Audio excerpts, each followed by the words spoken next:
Hi, can you see us? It's me, Christina, the kind witch, and I'm here with my black cat, David, who's also my very best friend. And we were just having our morning cup of hot brew, and David was reminding me about this amazing adventure that one of our dear friends, who's also a kind witch, and her cat had not too long ago. What was it, about 100 years ago or so, David? Anyway, their adventure was so epic that they actually wrote a book about it. And David thought, well, with Halloween being so close, that maybe you guys would like me to read you that book. So if you would like, I'd gladly read it for you. David, why don't you help me go find the book? Thank you. Well, maybe I'll just use my magic instead. There we go. So please sit back, relax on your bed of nails or wherever you feel most comfortable, and enjoy the story.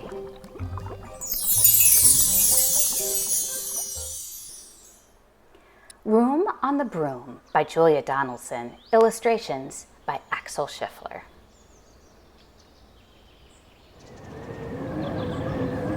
The witch had a cat in a hat that was black, and long ginger hair in a braid down her back.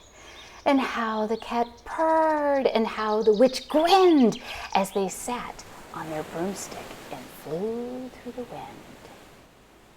Oh, but how the witch wailed, and how the cat spat when the wind blew so wildly it blew off the hat. Down, cried the witch, and they flew to the ground. They searched for the hat, but no hat could be found. Then out of the bushes, on thundering paws, there bounded a dog with a hat in his jaws. He dropped it politely and eagerly said, as the witch pulled the hat firmly down on her head, I am a dog as keen as can be. Is there room on a broom for a dog like me? Oh, yes, cried the witch, and the dog clambered on.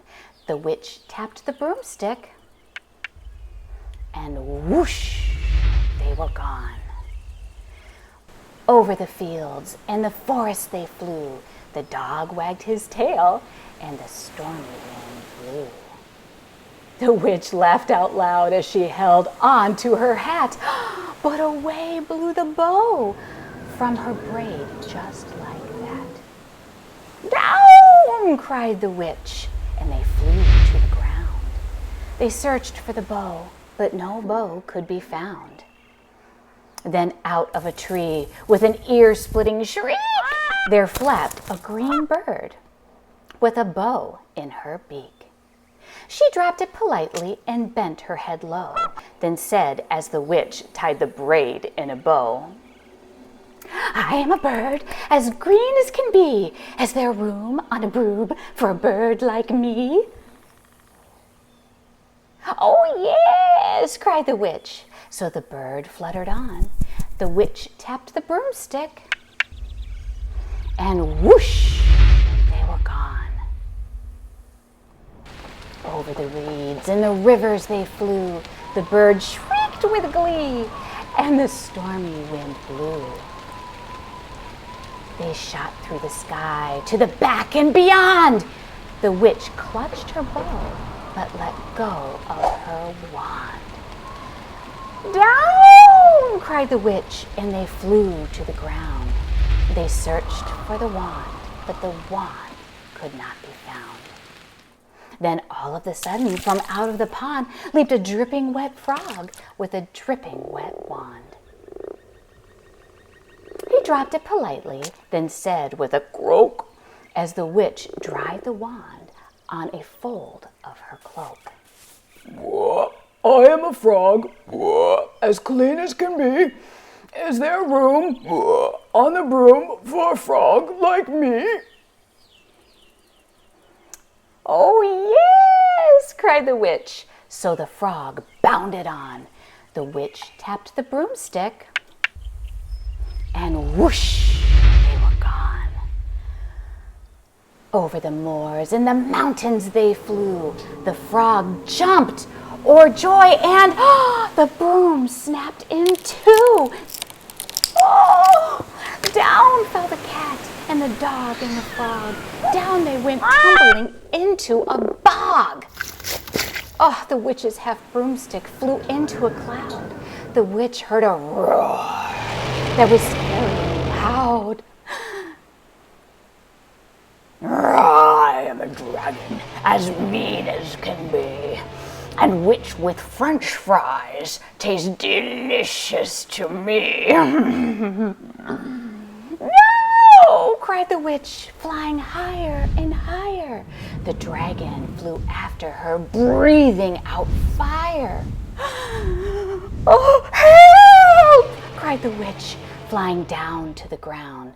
She looked all around, but no help could be found.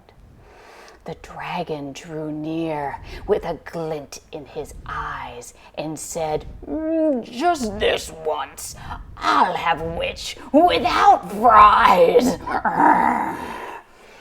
But just as he planned to begin on his feast, from out of a ditch rose a horrible beast. It was tall, dark and sticky, and feathered and furred. It had 4 frightful heads. It had wings like a bird. Oh, and its terrible voice, when it started to speak, was a yowl and a growl and a croak and a shriek. It dripped and it squelched as it strode from the ditch, and it said to the dragon, Buzz off, that's my witch. The dragon drew back. He started to shake. Oh, I'm sorry, he sputtered. I made a mistake. It's nice to have met you, but now I must fly. And he spread out his wings and was off through the sky. Then down flew the bird, and down jumped the frog. Down climbed the cat, and phew, said the dog. And thank you, oh, thank you, the grateful witch cried. Without you, I'd be in that dragon's inside. Then she filled up her cauldron and said with a grin, Find something, everyone, throw something in. So the frog found a lily, and the cat found a comb. The bird found a twig, and the dog found a bone. They threw them all in, and the witch stirred them well, and while she was stirring, she muttered a spell. Iggity, ziggity, zaggity, zoom! Then out rose a truly magnificent broom, with seats for the witch and the cat and the dog, a nest for the bird, and a pool for the frog. Yes, cried the witch, and they all clambered on. The witch tapped the broomstick, and whoosh, they were gone.